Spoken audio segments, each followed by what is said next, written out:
Au quartier général du contingent rwandais de la MINUSCA à Bangui-Mpoko s'est érigée depuis le 27 février 2014 une clinique médicale pour répondre aux besoins du personnel. Avec l'arrivée du coronavirus en République centrafricaine, cet espace a été réaménagé pour contribuer efficacement à la lutte contre la pandémie. Outre l'application des mesures préventives de base que sont le lavage régulier des mains et la prise de température, la clinique a aménagé des espaces de quarantaine pour les officiers de retour de l'étranger ou ayant été en contact avec des personnes contaminées. Chose importante, la clinique réalise des dépistages.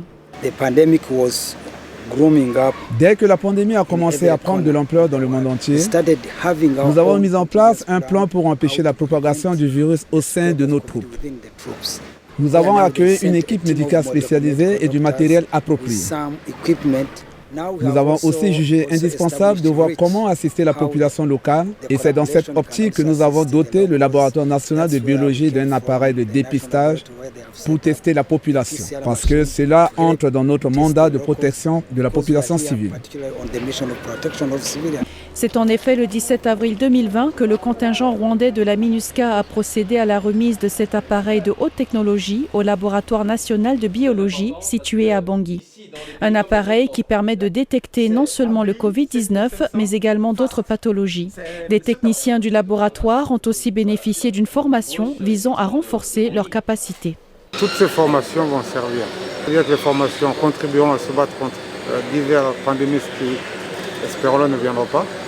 Mais au niveau aussi de la machine, c'est une machine qui, on dit, ce sont des machines qui sont ouvertes. Donc, c'est-à-dire qu'il suffit de changer de kit de la machine et vous pouvez l'utiliser pour détecter d'autres pathologies. Par exemple, avec cette machine-là, vous pouvez détecter le virus de l'Ebola, vous pouvez détecter le rougeole, vous pouvez détecter le méningite. Donc, c'est un acquis. Au départ, nous avions des ressources humaines limitées et avec un laboratoire qui ne répondait pas aux normes en termes de biosécurité. On a été autorisé à réaliser les prélèvements, c'est-à-dire le diagnostic à grande échelle. Nous sommes l'une des rares structures de soins à préparer du gel hydroalcoolique. En suivant les formules de l'OMS, c'est du gel de très bonne qualité et nous avons aussi une unité qui se charge de la fabrication des masques.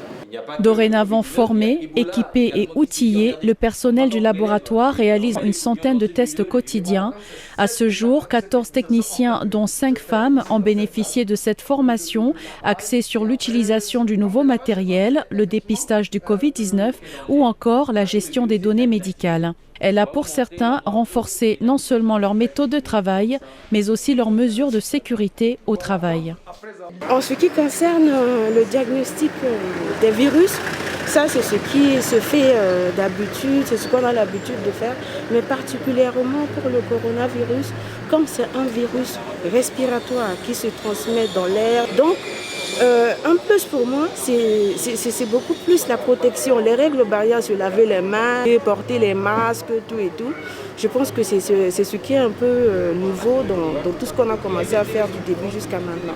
Environ 8 sites de prélèvement ayant pour référent le laboratoire national de biologie ont été installés à Bangui et sont ouverts à tout public. Des techniciens ont été déployés à l'ouest du pays, dans les villes de Bouar, Berbérati, Nola et tout récemment à Béloko, près de la frontière du Cameroun, pour assurer une meilleure couverture des dépistages. À la date du 9 mai 2020, le pays a enregistré 143 cas de Covid-19 sur plus de 4500 personnes testées et n'a enregistré aucun décès.